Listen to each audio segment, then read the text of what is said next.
Next 9 news देख रही हैं आप और मैं हूं आपकी साथ प्रज्ञा सिंह।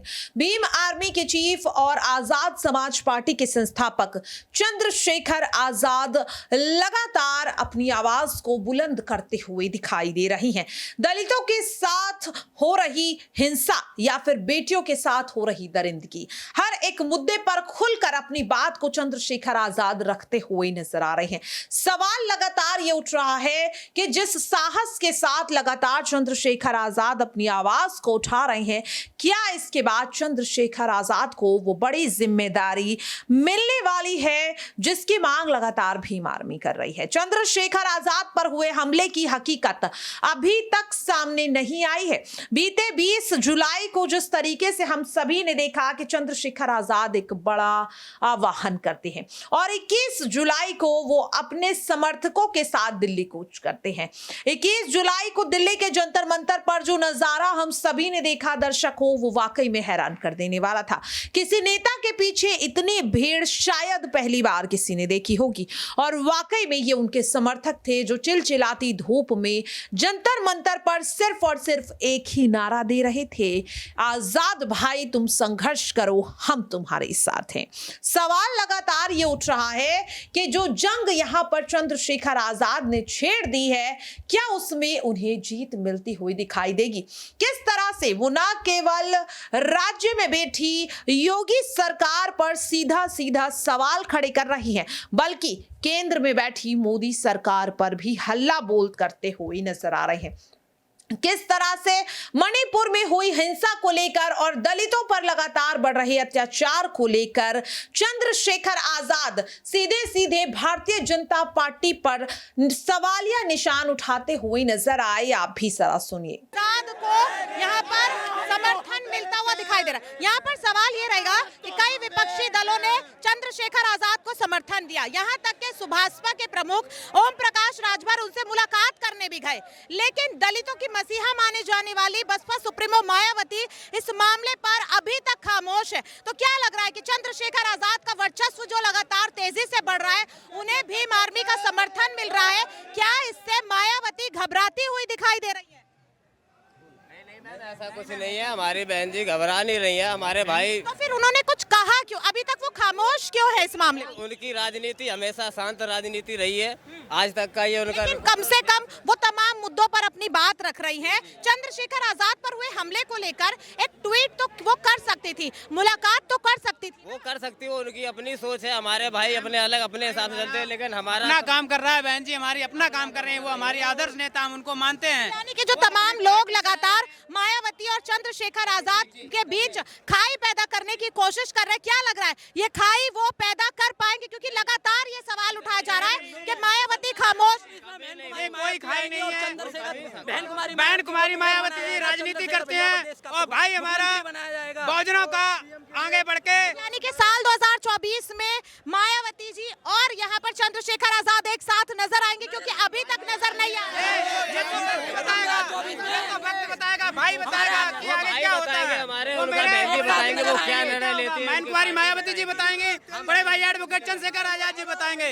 जैसा हमें निर्देश मिलेगा वैसा हम लोग पालन करेंगे। वो राजनीति करते हैं, हमारे भाई बहुजनों का आंदोलन करते हैं, बहन बेटियों के न्याय के लिए आगे।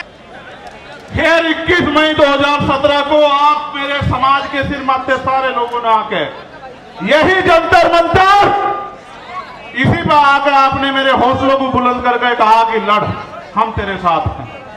और वो दिन है, आज का दिन है, चाहे मैं सीएए वाराणसी में जेल गया हूं, चाहे मैं ऐसी एक ताकत को लेके गुरु रविदास घर की तरफ चल दिया था, जब इन्होंने मेरी 250 लाठी मार कर खाल उतार दिए कि सच्चो साहब अब तो एसीपी हो गए। जहां रात को मुझे जानवर की तरफ मार कर घेरा गया, वो यही खड़े हैं। उनके जो साथी जिस थाने में मुझे मारा गया था 2-2, 3-3 बार, वो भी मुझे सवेरे मिले थे। मैंने उनसे एक दिन पहले भी ये बात कही, जब मैं पहलवानों के अंदर, मैं आदमी भूलता नहीं हूं भाई, जिसने एक इंच भी साथ दिया कतरा कतरा उसके लिए बहा दूंगा, लेकिन जिसने मेरे लोगों को सताया, जबकि आप जानते हैं कि मैं संविधान में विश्वास रखता हूं, चलो माफ कर दूंगा उसे भी, उसे भी माफ कर दूंगा। लेकिन इस बार आपने देखा कि क्या हुआ, जब वो सीबीआई से नहीं रोक पाए, ईडी से नहीं रोक पाए, इनकम टैक्स से नहीं रोक पाए, जब वो झूठे मुकदमों से नहीं रोक पाए, जेल से नहीं रोक पाए, तो कायरों की तरह आके उन्होंने मेरे ऊपर गोली चला दी।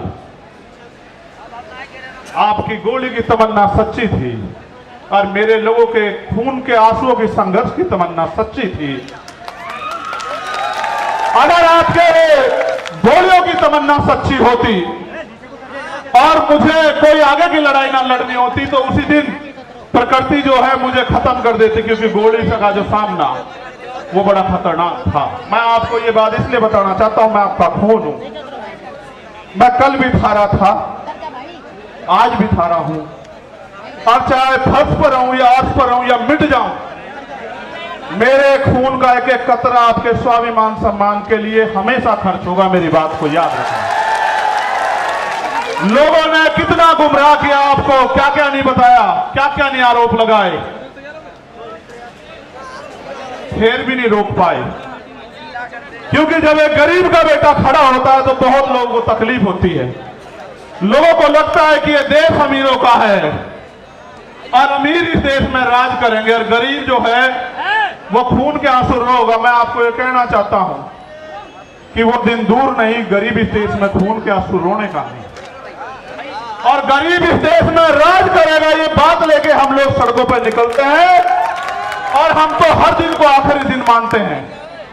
बात मेरी उसकी नहीं थी। जब मैं ज्ञापन पढ़ूंगा आपको पता लग जाएगा कि मैं अपनी लड़ाई लड़ने के लिए आया, या मैं अपनी सुरक्षा की मांग करने आया, या मैं सीबीआई जांच की मांग करने आया। मैं आपको बता दूंगा। मैंने समाज को इसलिए बुलाया अपने नाम से, क्योंकि मैं जानता हूं कि चाहे आप पे एक रोटी कम हो, चाहे आपको पानी ना मिले, चाहे गर्मी आपको कितनी परेशान कर रही हो, लेकिन आप मेरी बात के साथ खड़े रहोगे। और दिल्ली में आज आपने इतिहास लिख के दोबारा दिखा दिया मेरे लोगों। मुझे गर्व है आपके ऊपर। मुझे बहुत बहुत धन्यवाद। एक आखिरी मेरा ये अल्टीमेटम है देश के प्रधानमंत्री को, मेरी बात को गौर से सुन लेना। मीडिया के जरिए प्रधानमंत्री तक चला जाए, इंटेलिजेंस के जरिए। अगर मणिपुर का अन्याय नहीं रुका और मणिपुर के मुख्यमंत्री को नहीं हटाया गया और वहां कानून का राज स्थापित नहीं किया गया, तो बहुत जल्द मैं जंतर मंतर पे अनिश्चितकालीन मणिपुर के लिए बैठूंगा। क्योंकि मैं सब कुछ बर्दाश्त कर सकता हूं, लेकिन बाबा साहब अम्बेडकर ने कहा कि किसी भी देश की तरक्की का पैमाना और देश की महिलाएं हैं, और ये हम प्रथम रंगते भारतीय हैं। अगर मणिपुर की बेटियों के साथ अन्याय होगा तो हम मुंह छिपा के घर में नहीं बैठेंगे। इसी जंतर मंतर पे मैं चाहता आपको रामलीला मैदान भी बुला लेता, पता है इसलिए बुलाया कि जंतर मंतर का इतिहास है। आपने 21 मई को मुझे ताकत दी, और ये वो धरती है जहां पहलवान बेटियों पे लाठियां चलाई गई। उस दिन मैं नहीं था, एक जख्म का हिसाब करने के लिए मैंने आप लोगों को यहां बुलाया। बहुत बहुत धन्यवाद। जय भीम, जय भारत, जय मंडल, जय जोहर, जय संविधान। हमारी एकता जिंदाबाद। एक रिक्वेस्ट, जैसे राम से आए वैसे ही जाना, जैसे राम से आए आप वैसे ही जाना। आपकी जान कीमती है मेरे लिए बहुत। देखा अपने दर्शकों और सुना भी कि किस तरह से साफ तौर पर चंद्रशेखर आजाद का यही कहना रहा कि ये आखिरी अल्टीमेटम वो दे रहे हैं। अगर अभी भी बेटियों के साथ हो रही दरिंदगी और दलितों पर हो रहे अत्याचारों को अगर रोकने के लिए बीजेपी ने कोई बड़ा फैसला नहीं लिया, तो वो एक बड़ा जन आंदोलन करेंगे और साफ तौर पर उन्हें कई विपक्षी दलों का समर्थन भी मिलता हुआ दिखाई देगा। और क्या इन विपक्षी दलों में चंद्रशेखर आजाद को समर्थन देती हुई बसपा सुप्रीमो मायावती भी नजर आ सकती है? आपकी इस पूरे मुद्दे को लेकर क्या कुछ राय है, कमेंट बॉक्स में जरूर शेयर करें। और बाकी ऐसी खबरों के लिए दर्शकों आप सभी देखते रहिए नेक्स्ट 9 न्यूज।